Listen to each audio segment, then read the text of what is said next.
The stars watched in silence as the Grand Galactic Council made their final decision. Inside the council chamber, filled with over 100 alien species, the human representative stood alone. His name was Elias Grant, tall, calm, and proud, but behind his eyes, he knew what was coming.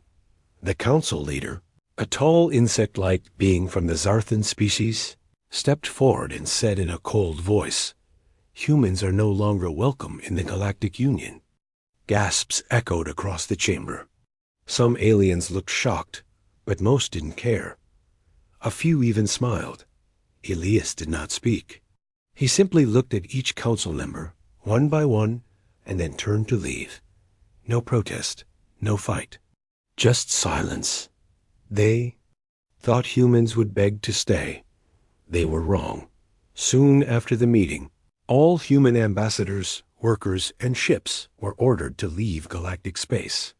Trade stations stopped responding to Earth. Travel gates were shut. Communication lines were blocked out in a matter of days. Humanity was alone. Most species believed humans would suffer, maybe even die out. "They are too emotional," they said. "Too wild. Too dangerous." Some called them weak. Others feared their growing strength, but no one truly understood humanity. Years passed. The galaxy moved on. Wars were fought.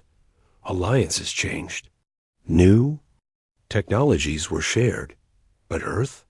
Earth was silent. No ships. No messages. No signs of life.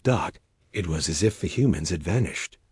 Some younger species didn't even know who humans were. Older ones whispered stories of brave human soldiers, of fierce minds and fearless hearts. But with no proof, those stories became myths. Then, one day, something strange happened. A small alien freighter named Calyx Blue was traveling near a dead star system. It was a place no one visited, empty, dark, cold. Their scanners suddenly picked up a strange signal. It wasn't a call for help. It wasn't a warning. It was music, a soft human melody. Drifting through the void. Curious, the freighter captain changed course. They followed the signal for hours, deeper into the blackness.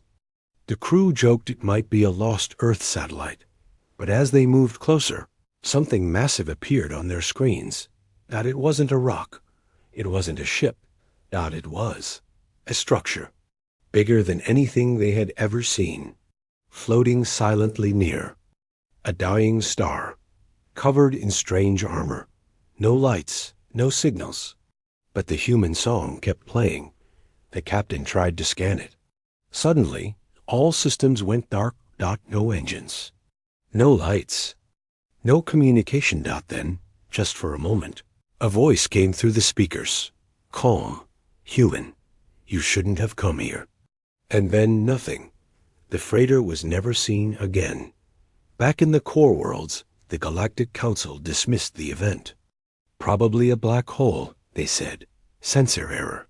But whispers began to spread. Other ships reported strange shadows in deep space. Fleets claimed they saw black ships moving without sound. Some called them ghosts. Others said they looked human. But that couldn't be true. Humanity was gone, wasn't it? Far from the center of the galaxy, behind stars that never glowed, Earth was still alive, but it was no longer the Earth the galaxy once knew. Underneath the silence, humanity had built something. Something vast. Something powerful. They had not begged. They had not cried. They had disappeared, and in the shadows, they had risen. They remembered the exile. They remembered the shame. And now, they were ready. For many years, the galaxy forgot about humans. But now, strange whispers had started. It began with rumors among smugglers' stories, told in low voices inside shady bars on the edge of known space. They spoke of black ships that moved like shadows, of strange lights in dead zones, of freighters that disappeared without a trace. Most called them ghost stories, but some believed them.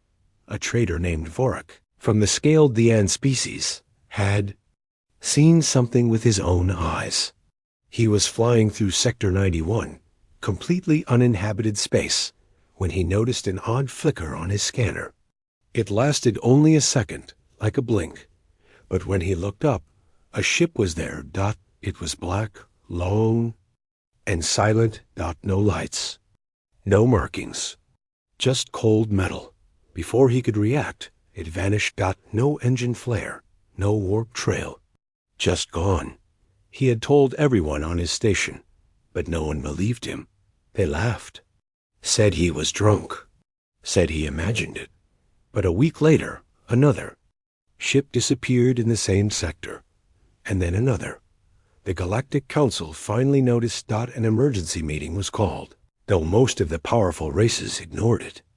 Only the smaller empires came, the ones whose ships had gone missing. They asked for help, for answers, but the Council offered none.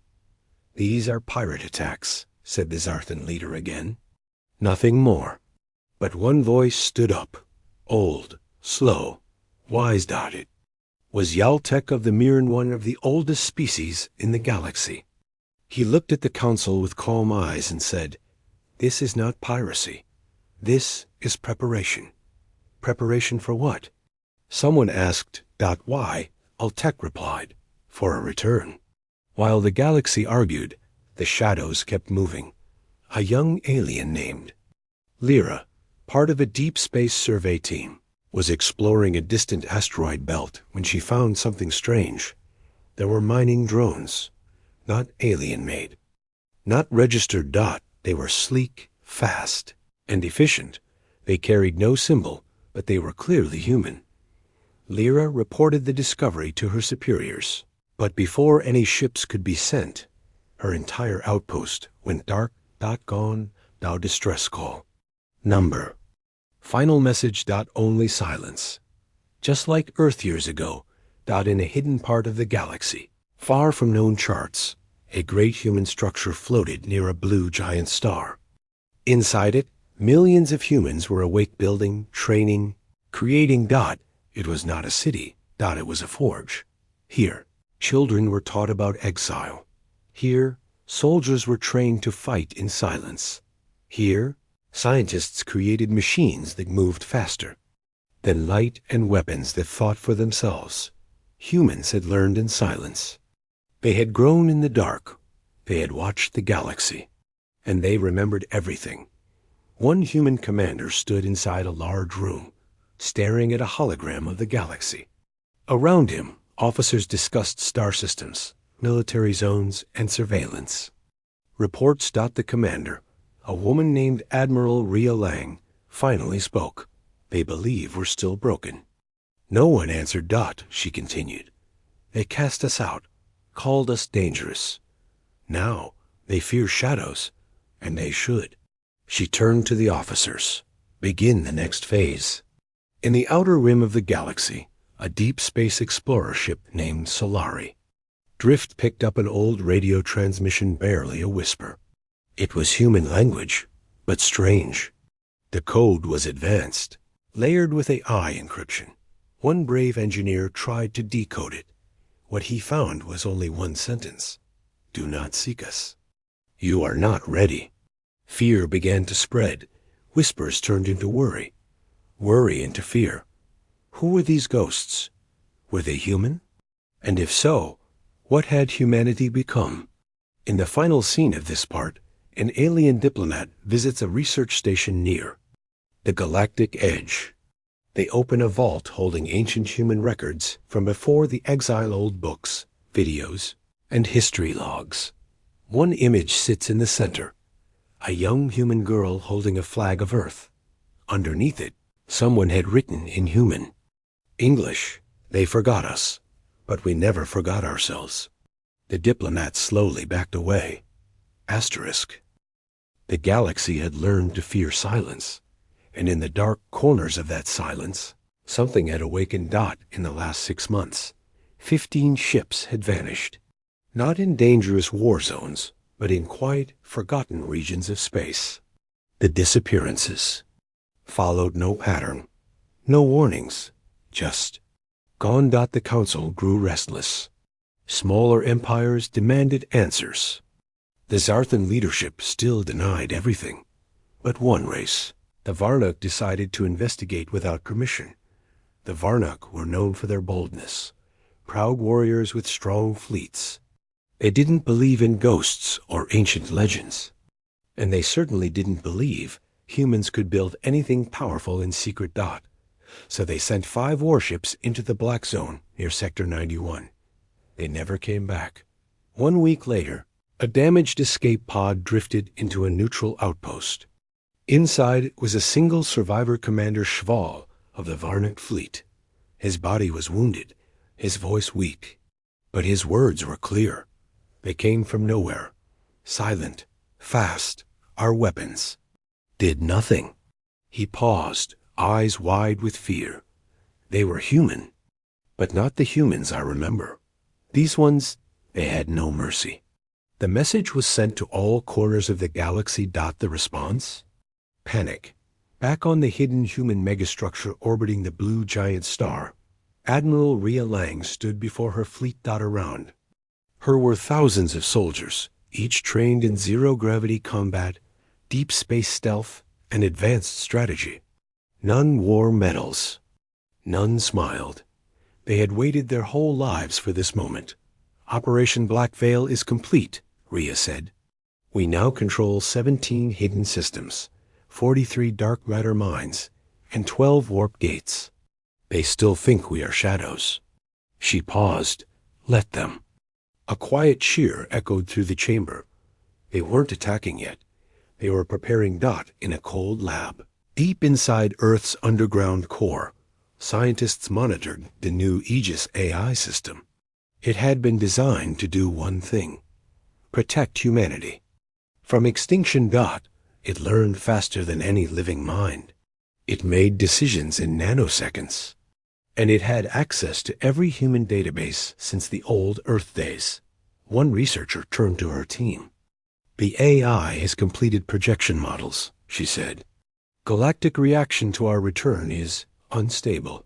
What's the risk? Ask the General. She replied quietly. Full war. In the outer galaxy, smaller alien factions started seeing strange messages on their comm systems. Simple phrases. No voice. No signal source. Just text.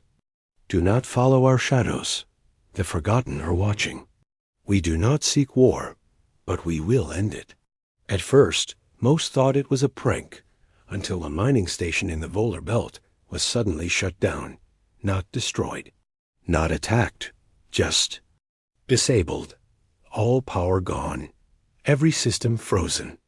Every worker asleep. No injuries. No deaths. Only a message on every screen. This was only a warning. Elsewhere, a hidden galactic listening post finally picked up a human voice again. It was not angry. It was not loud. It was calm. This is not vengeance. This is survival. The voice belonged to Elias Grant. Yes, the same human ambassador who had been exiled long ago. Now old, now hardened, but still standing. You threw us out.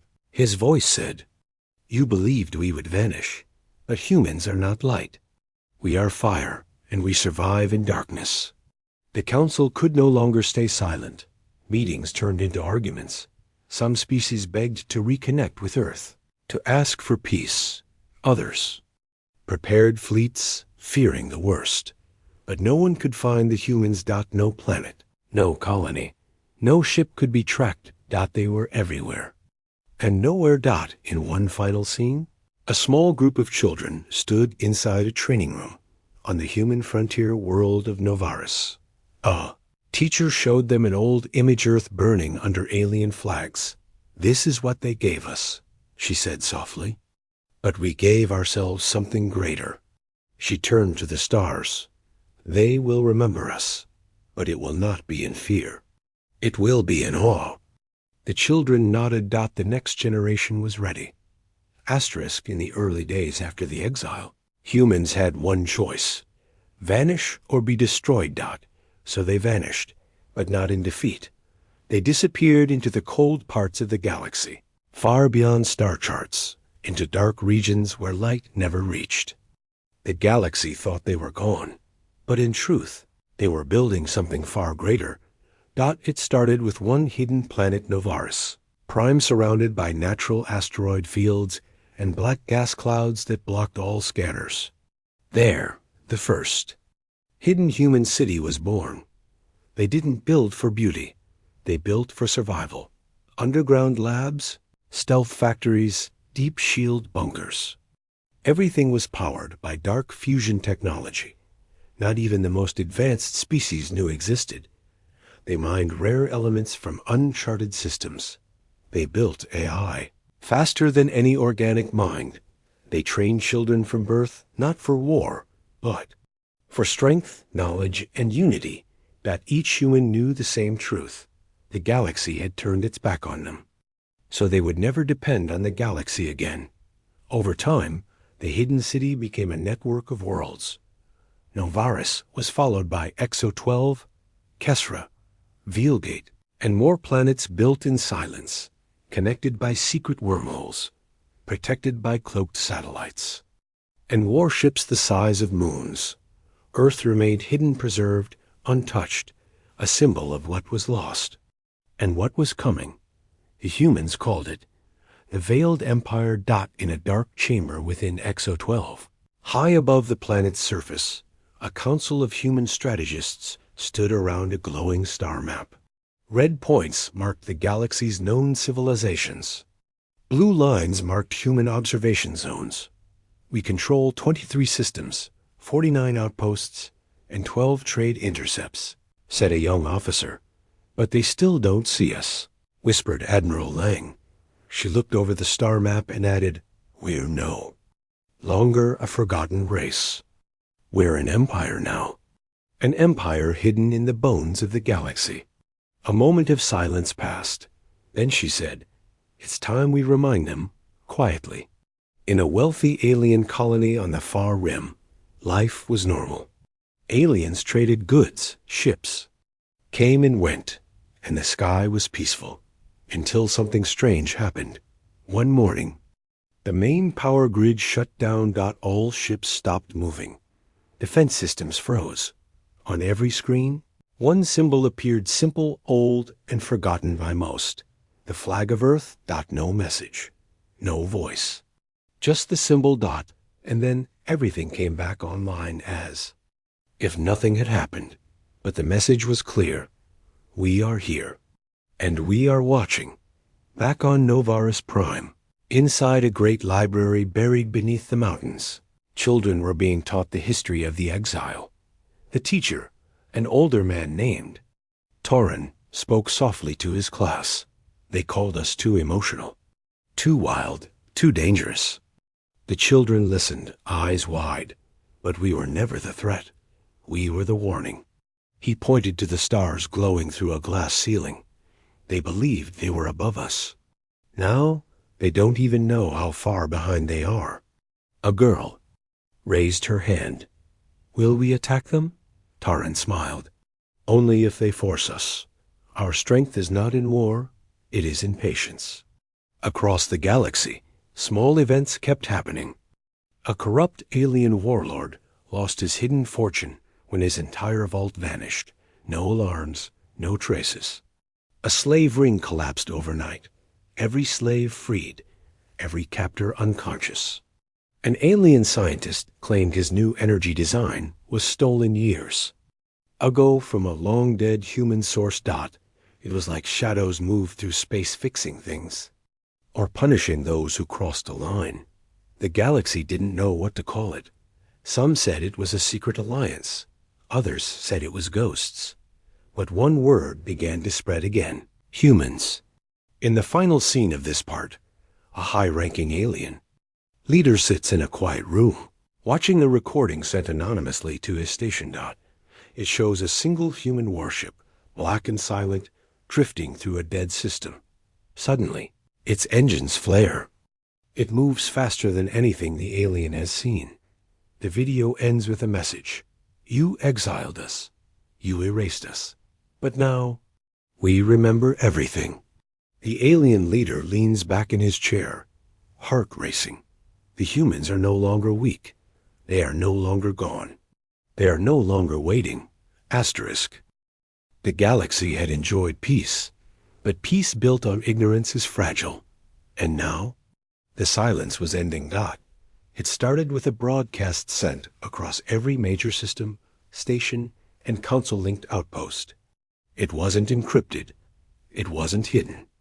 It simply appeared. No one knew where it came from. The message had no images. Just a voice, a human voice. To those who remember us, we remember you too. To those who forgot us, we have not forgotten. Then silence. Galactic networks exploded. In confusion, who sent the message? Was it fake? Was it a threat? High councils met in secret. Military scanners were pushed beyond their limits, but nothing was found. No signal trail. No source. Only that voice, now echoing across thousands of systems. The forgotten were returning. On the third moon of Valrus Prime, a peace summit was being held. 10 races. One goal: form a new trade alliance. Just as the leaders signed the treaty, alarms blared across the moon's surface. A ship had entered orbit, but it wasn't any ship the sensors could identify. No model. No registry. No response. Just one message, requesting audience. We come not as enemies, but as those you left behind. The council panicked. Defenses were activated. Fighters launched, but the ship didn't move, didn't fire, didn't speak again. It just waited. Finally, one brave ambassador, Azilari named Vostol, stepped forward and agreed to receive them. He walked into the docking bay with trembling claws, flanked by guards. Then the ship opened, and humans walked out, but not like before. These humans wore sleek armor that seemed to bend light. They moved with precision. Their eyes were calm but powerful. Not angry, not afraid. Just awake. The leader, a woman, stepped forward. Her name was Captain Cale Monroe. We are not here to fight, she said, but we will not kneel. Vostal blinked. How are you here? Cale replied with no pride, no anger. Because while you watch stars, we built them. Back on the human homeworld, Earth was alive again. Cities thrived under planetary shields. Orbiting stations blinked with silent activity. Inside the sea, Grand Hall of Novaris, Admiral Rhea Lang watched the summit on a massive screen. They've seen us now, said her aide. Yes, Lang replied. Now we see what they do next. In the following days, chaos spread. Some alien empires demanded a full investigation. Others sent ambassadors to request meetings with the human-veiled empire. Old allies of the council began to question everything. How? Did humans build this? Where were they hiding? Why didn't anyone see them? But the biggest question of all, what do they want now? In a secret Zarthan chamber, the old council leader sat frozen in front of a hologram, showing human activity across dozens of sectors. Their power is impossible, one Zarthan general said. No, replied the leader. It's earned. He stared at the glowing map. They waited. They watched. And now, they're ready. Meanwhile, across neutral space, human ships began to appear. Not in fleets, not with weapons, but quietly on planets where people suffered, where systems were broken, where the council had failed. They brought medicine. They repaired failing tech. Gave no commands, made no deals. They simply helped and left. A strange mix of fear and respect began to grow. The galaxy didn't know whether to thank them or fear them. In one small alien village, a young child approached a human soldier sitting beside a supply drop. Why are you helping us? She asked softly. The soldier smiled, handed her food, and said, because once we needed help too, and no one came. The girl held the package and whispered, "Are you the monsters they warned us about?" The soldier paused, then stood. "No," he said gently. "We are the warning." Asterisk, the stars were quiet again, but this time the silence was different. That it wasn't the silence of exile. It was the silence before change. The galaxy had seen enough. They had watched black ships move through star systems like whispers. They had listened to human voices on ancient channels. They had felt the pressure of a power that no longer hid. And now they were being called. The Grand Galactic Council sent an urgent message to the humans requesting a meeting, a formal summit, a chance to speak. They expected threats, anger, demands for war or revenge. But instead, the humans sent one reply: "We will come." One ship, one voice, one final message. The summit was set on a neutral station near the galactic core. Every major race sent representatives. Thousands of warships waited in orbit just in case. And then the human ship arrived. It didn't come with noise or weapons. It came quietly, slowly. A single dark vessel, smooth as glass, silent as death. It docked. And a single figure stepped out. He was old, wrinkled, his back bent slightly. But his eyes were sharp. It was Elias Grant. The same man who stood alone, exiled so many years ago. Now he stood in front of the same council that once banished him. No guards, no army, just himself. He looked around the chamber. The aliens who once laughed at him now sat in silence. Elias spoke. "You cast us out," he said. "You said we were too emotional, too violent, too different." He walked slowly, his voice calm. "You closed your gates, blocked your trade, cut our voice from the stars." He stopped at the center, and still we did not die. A hologram appeared behind him, showing images of the veiled empire, massive cities built inside black holes, starships powered by living AI, children learning peace, science, and war side by side. Planets healed, not conquered. This is what we made. Elias said, "Not to destroy, but to survive." One council member stood, a young Zalari diplomat. Then, "Why return now?" he asked. Elias turned to him. His voice lowered. "Because your galaxy is broken. You speak of peace," he continued, "but you let corruption grow. You speak of unity, but you turn your back on the weak. You punish difference instead of learning from it." He looked around. "And now you fear what you do not control." Silence filled the room, and then Elias said the words the galaxy wasn't ready for. "We offer you a choice. Leave us alone, and we will return to the shadows. Join us, and we will help you rebuild what you've lost. But attack us again." He paused. "And there will be no war. There will be no battle. There will only be silence. Yours." A cold shiver ran through the room. The words were not shouted, not screamed. They were truth, and that made them terrifying. On the other side of the galaxy, fleets stood ready. Human command centers waited for a single order, but that order never came, because something strange happened. The Zalari diplomat stood again and bowed. "I was raised to fear humans," he said. "But I see now, fear was the wrong lesson." He turned to the other council members. "It is time to stop fearing shadows. It is time we walk forward with them." One by one, the council stood. Not all, but enough. They stepped forward. They chose peace. Back on Earth. In a garden under a glass dome, a small group of children played. Above them, a screen showed the words, "The galaxy has chosen peace." One child looked up at the sky.